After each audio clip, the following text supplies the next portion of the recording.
আরে ওই তো উনি চলে এসেছে। চাচা ভালো আছেন? হ্যাঁ, আলহামদুলিল্লাহ ভালো আছি। চাচা, আপনি আমাকে চিনতে পারেননি? না বাবা, আমি তো তোমার চিনতে পারলাম না। ওই যে 4 বছর আগে আপনি আমাকে ফ্রিতে খাবার খাওয়াতেন। আর শোনো, তোমার কাছে যখন টাকা থাকবে না, তুমি আসে এখান থেকে খেয়ে যাবা, কোনো টাকা দেওয়া লাগবে না। কি হলো, ভাতিজাকে চিনতে পেরেছেন? ও আচ্ছা আচ্ছা, রবিউল কেমন আছো বাবা?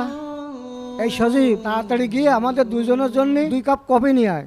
জি আচ্ছা মহাজন, নিয়ে আসছি। আরে বাবা, দাঁড়িয়ে আছো কেন? এখানে বসো। জি জি। তা সব কিছু ঠিকঠাক আছে তো? হঠাৎ করে আমার সাথে দেখা করতে চলে আসলে যে? হ্যাঁ চাচা, আমি এসেছি কারণ আপনি 4 বছর আগে আমাকে সাহায্য করেছিলেন। আজ আমি আল্লাহর রহমতে অনেক সফল হয়েছি। আমার টাকা পয়সা আছে, বাড়ি গাড়ি আছে, সব কিছুই আছে। তাই আমি আপনার সেই উপকারের ঋণ পরিশোধ করতে এসেছি। বলুন, আমি আপনাকে কিভাবে সাহায্য করতে পারি? আপনার কি চাই আমাকে শুধু বলুন।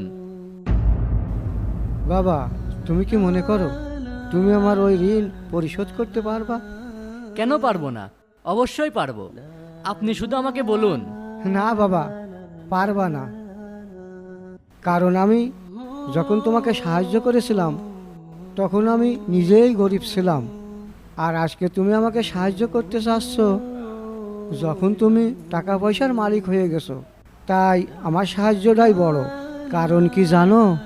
কারণ আমি ধনী হওয়ার জন্য অপেক্ষা করিনি, আমি গরিব অবস্থাতেই তোমাকে সাহায্য করেছিলাম। হ্যাঁ চাচা, আপনি আসলে একদমই ঠিক কথা বলেছেন। আপনার এই ঋণ মনে হয় আমি কোনোদিনও শোধ করতে পারবো না। আর সব সময় মনে রাখবা, যে আমাদের খারাপ সময় আমাদের পাশে থাকে তাদের ওই ঋণ কোনোদিন কোনোভাবেই শোধ করা যায় না।